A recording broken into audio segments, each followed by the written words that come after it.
Climate change doesn't give a damn about political boundaries. We have to change the name of the planet tomorrow morning. This is not a land planet. This is not Terra Mater, Mother Earth. This is planet Aqua. This is a blue planet.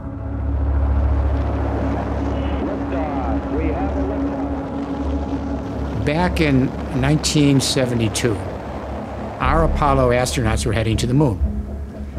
And as they got closer and closer to the moon, one of the astronauts simply took out a little camera that he had brought from home. He turned around and he shot a photo of our planet from space. It changed everything for the whole world. Total shock. What we thought we would see is a beautiful green planet with all sorts of varieties of green. What we really saw was a beautiful blue planet with only a veneer of green. This really forced a rethinking of the planet we live on. Jeremy Rifkin, econoom, activist en politiek adviseur, die zijn rigoureuze systeemveranderingsplannen eerder al sleet aan China, de Amerikaanse Senaat, de Europese Unie en aan Tegenlicht. Economics as we have used it in the modern age is completely wrong. So we got to change economics and it's happening. We spraken hem over zijn laatste boek, Planet Aqua, waarin hij beargumenteert dat we onze planeet helemaal verkeerd begrijpen. Wat Rifkin betreft gooien we kapitalisme vandaag nog overboord en draait voortaan alles om water. So there's two little baby fish, and they're swimming in the ocean. And all of a sudden, coming up from the other end is a real old fish, big whiskers, the whole works. And the old fish says to the guys, he says, "Hello, boys. How's the water today?" And the little fish look at him, and then they just keep going. And a few minutes later, one of the little fish turns to the other little fish and says, "What the hell is water?" The point is, water is the medium in which we dwell. We take it for granted. We don't begin to understand that it's the animation for all of life on this unique planet in the universe. Here's what I want everyone to remember. For every 1 degree Celsius, that temperature is going up from global warming emissions heating the planet. The atmosphere is actually sucking up 7% more precipitation from the oceans, the rivers, the streams, the plants, the trees, the soil. That precipitation is going up into the clouds.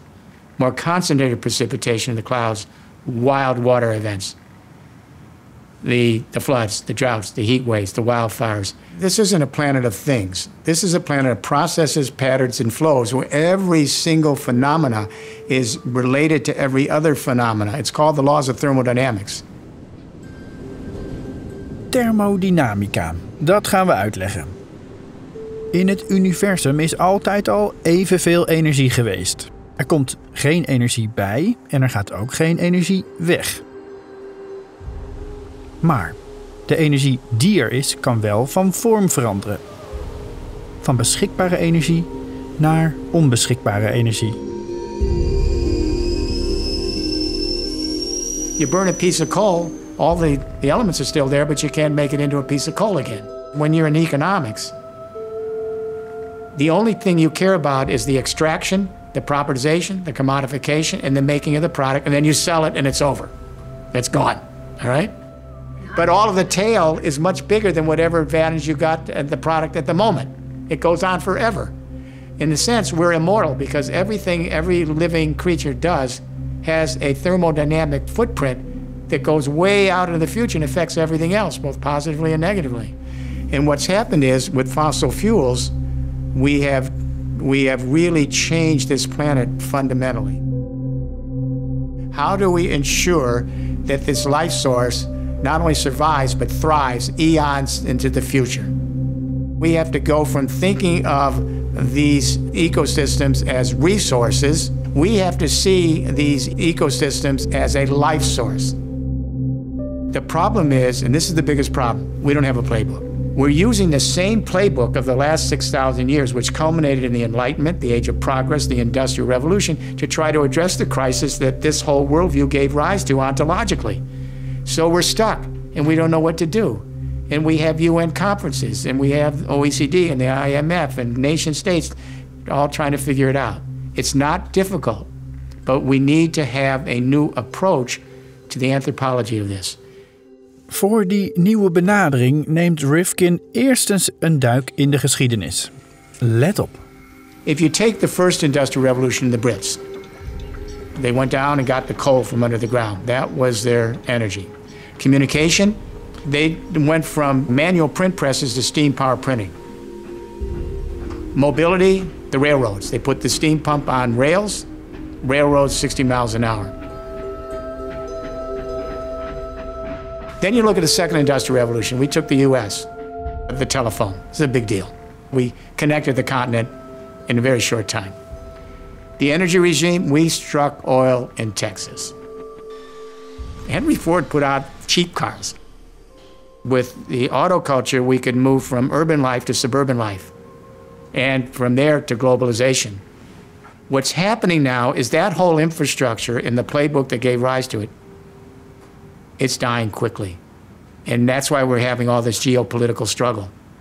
Nation states now are closing up, they're fighting each other, they're in a desperate attempt to try to survive, but this is not going to be a civilization as we know it that survives. There's a new one in the wings. We now have millions of players harnessing the sun.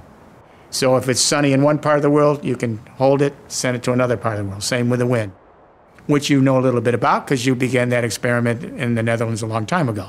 In 2019, the amortized cost of solar and wind dipped below all the other energies, uranium, coal, oil, and gas. So the market's there.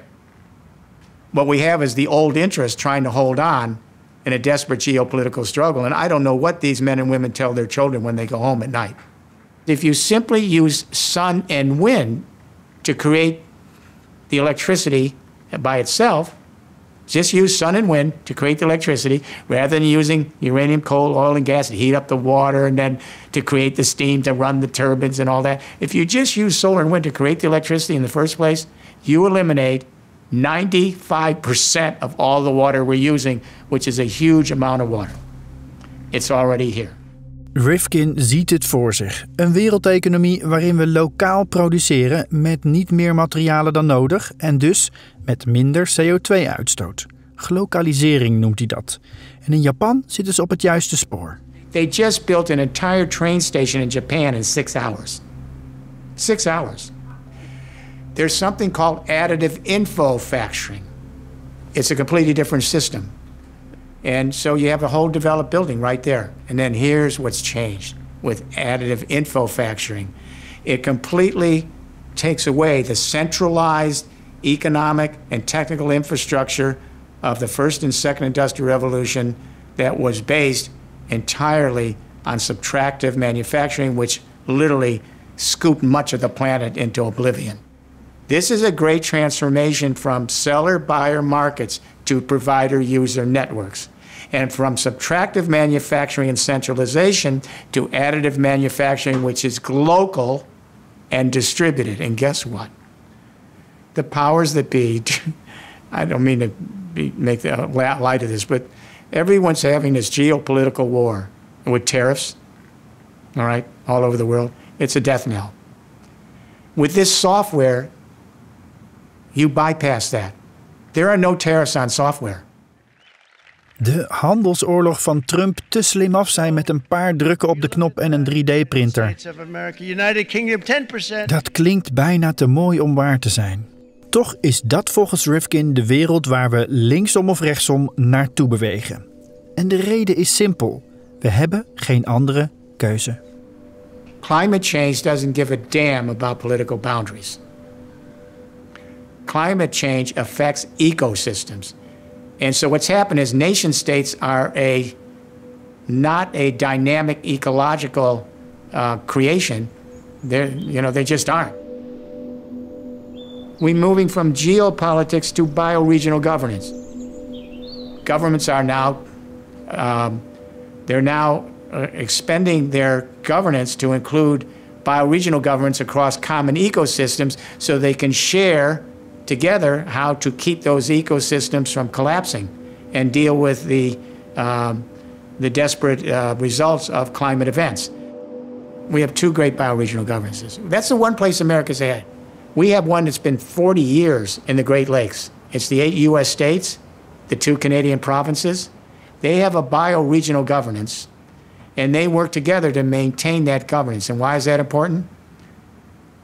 That ecosystem, those waters, are 20% of all the fresh water remaining on the planet, right there. All right? And that bioregion, the 8 U.S. states, the two Canadian provinces, it's the 4th largest economy in the world. In Rifkins toekomst laten we ons niet langer begrenzen door nationalistische of geopolitieke belangen, maar zal de wereld bestuurd worden vanuit bioregio's. Rifkin zit alvast dicht bij het roer. I've been working in Europe, and what we said is we developed a resolution, a Planet Aqua Blue Deal resolution. It's very short, it's aspirational, it's only 1 page. It says, here's the situation, here's the opportunities, we are on a blue planet, and we want every municipality on this planet, thousands of them, we want the city councils and mayors of every municipality on this planet to do what a few countries have done now. And that is to put a second guidance in their constitutions, their laws, their bylaws, their regulations, that we live on planet Aqua. Keep planet Earth if they want, but we live on planet Aqua. So we have to change the vocabulary. We have to change the terms. There's no such thing as efficiency in nature. That's an economic term. It's not efficiency, it's accommodation. There's no such thing in nature as growth. It's either flourishing or you don't flourish. This will do more to change the gestalt, the paradigm, the worldview, than anything else I can imagine. This is not just a little game. This is crucial to do that.